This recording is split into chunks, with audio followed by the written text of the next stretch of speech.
Saudações a todos aqui do Deep Assurance. E neste segundo episódio, eu vou trazer aqui para vocês uma análise da cronologia do ano do dilúvio. Por que esta análise ela é importante? Porque ela nos permite ter a certeza literal de como era a contagem do tempo nas épocas pré e pós-diluvianas. Lembrando aqui que todo o nosso estudo, todo o nosso interesse na Bíblia nos leva ao nosso Senhor Jesus. Então, se você lê a Bíblia com profundidade, com fome e sede de conhecimento dele, você vai encontrar ele em tudo que nós temos na Bíblia. Então, todo conhecimento bíblico nos aponta para o nosso Senhor Jesus. E por que esse conhecimento é importante? Porque ele está lá na Bíblia. Então, vamos analisar aqui os períodos que estão registrados na Bíblia, períodos que foram registrados ali, datas que foram registradas de forma literal, para que nós pudéssemos saber como foi e quando foi que essas coisas aconteceram. Então nós temos aqui, a nossa análise começa 7 dias antes do dilúvio. 7 dias antes do dilúvio, você vai encontrar lá em Gênesis 7:4, mas se você ler a partir do versículo 1, você vai encontrar o relato de Deus ordenando que Noé entre na arca com sua família e os animais. E Gênesis 7:4 ele diz que daqui a 7 dias virá a chuva, virá o dilúvio. Isso nos dá a data de 10/2 do ano 600 de Noé. Essa data não está descrita lá, mas nós vamos saber que essa data é a correta pelo que vem depois. Então, no primeiro dia do dilúvio, a Bíblia é literal nisso aqui. Ela diz que no 17º dia do segundo mês do ano 600 de Noé, começou o dilúvio. Então, como era o 17º dia do segundo mês do ano 600, então 7 dias antes era o dia 10/2 do ano 600. Então, nesse dia aqui, Noé entrou na arca. E o dilúvio começou apenas 7 dias depois. E aí, essa informação você encontra em Gênesis 7:11. E depois disso vem relatos do que aconteceu 40 dias depois. Não tem descrito nada do que aconteceu ao longo desses 40 dias, mas 40 dias depois, no dia 27/3 do ano 600, aí você pode perguntar, mas como é que essa data está correta? Até aqui nós não sabemos se um mês é de 30 dias, se um mês é de 29,5 dias, 28 dias, mas o que nós vamos analisar para frente vai nos permitir termos essa certeza. Então aqui nós temos 17 dias do mês 2, com mais 40 dias nós vamos cair no 27º dia do mês 3 do ano 600 de Noé. Então isso aqui está descrito nessas 3 passagens aqui. Gênesis 7:12, Gênesis 7:17 e Gênesis 8:3. Gênesis 8:3. E aí, em Gênesis 7:19 a 20, ele diz que as águas cobriram as montanhas mais altas da terra em 15 cúbitos. Essa unidade que está na língua inglesa, na língua portuguesa eu acho que é cubo. Mas quanto que vale essa unidade? Atualmente, para nós temos a referência de 45 centímetros, 0,45 metros. Então, multiplicando aí 15 vezes 0,45, que é a nossa unidade atual, nós temos aí mais ou menos 7 a 7,5 metros de altura acima do topo das montanhas mais altas. Então, se nós considerarmos a montanha mais alta atualmente, que é o Monte Everest, a Bíblia diz que ele foi coberto a 7 metros de água acima do seu pico. E aí, depois desse relato aqui, nós temos um hiato aí de 110 dias, quando Deus fala de novo aqui, a Bíblia fala novamente, Nosso Senhor fala, em Gênesis 7:24, que as águas cobriram a terra por 150 dias. Depois desses 150 dias, aí os picos das montanhas começaram a brotar novamente. E aí Gênesis 8:3 diz que Deus lembrou de Noé e soprou um vento que fez as águas retornarem depois de 150 dias. Então, desde o dia 40, Deus soprou esse vento e ela foi retornando até os 150 dias. Então, 110 dias para as águas descerem 7 metros e meio acima do pico das montanhas mais altas. Então aí, esse tempo, se nós tomarmos aqui, tomando de forma literal, acho que não tem outra forma de analisar isso, tem que ser literal. Está escrito os relatos. E aí, em Gênesis 8:4, nós temos essa data aqui, descrita lá, está escrito. No dia 17 do mês 7 do ano 600 de Noé, a arca repousou sobre o monte Ararat.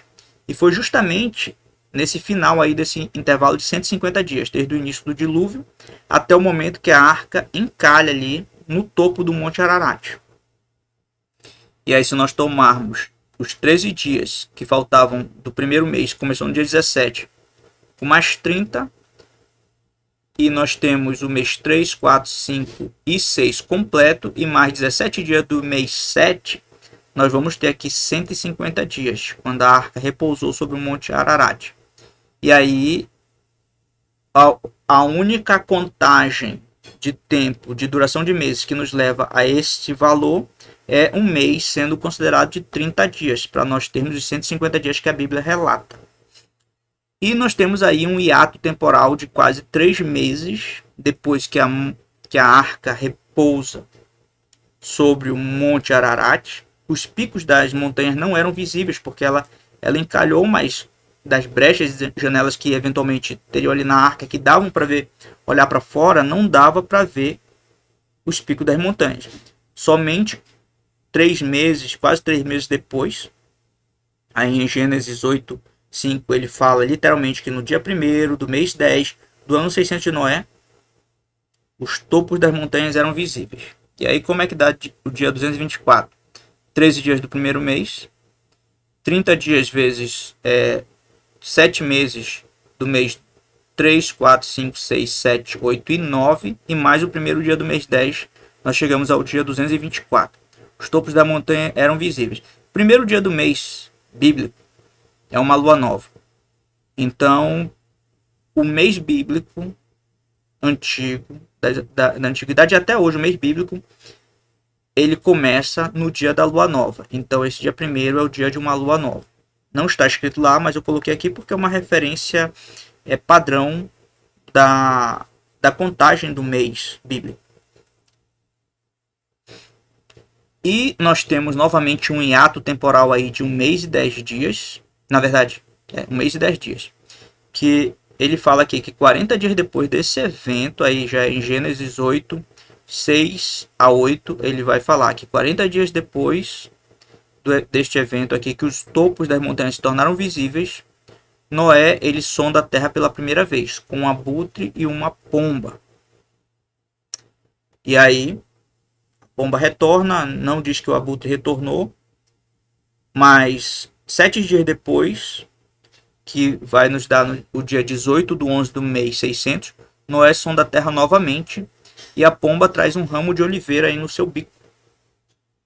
E, novamente, 7 dias depois, Noé sonda novamente, aí nós temos o dia 278, que vai nos dar no dia 25 do 11 do ano 600, Noé sonda novamente a terra, mas a pomba já não retorna para a arca.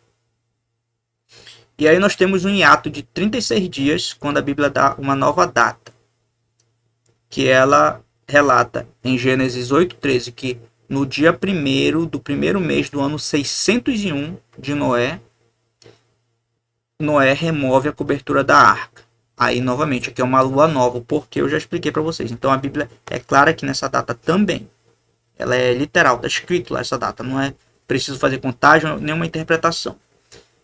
E aí, um hiato novamente de 56 dias, e aí nós vamos para o dia 370.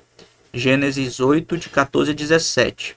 E ele diz que no 27º dia do mês 2 do ano 601 de Noé, Deus ordena que Noé deixe a arca com todos os que estavam com ele.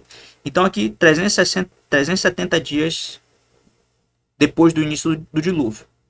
Contando com os 7 dias que Noé ficou dentro da arca antes de começar o dilúvio, ele passou aí 377 dias dentro da arca. E o total de dias desde o início do dilúvio até ele sair da arca foram 370. A duração do ano bíblico é 360 dias. Está aqui.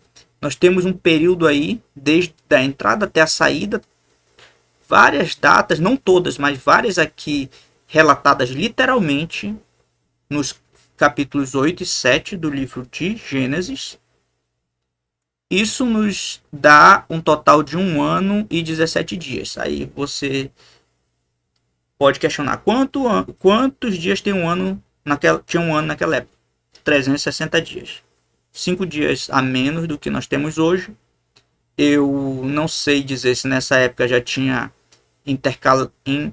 intercalação de meses, como existe hoje no calendário hebraico, mas esta análise aqui é para finalizar qualquer discussão acerca do que era, porque está escrito.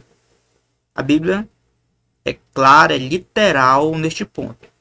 Então, esta análise vai ser nossa referência para qualquer outra análise de contagem de tempo com relação aos eventos pré e pós-diluviano ali do livro de Gênesis e de vários relatos ao longo aí das escrituras sagradas.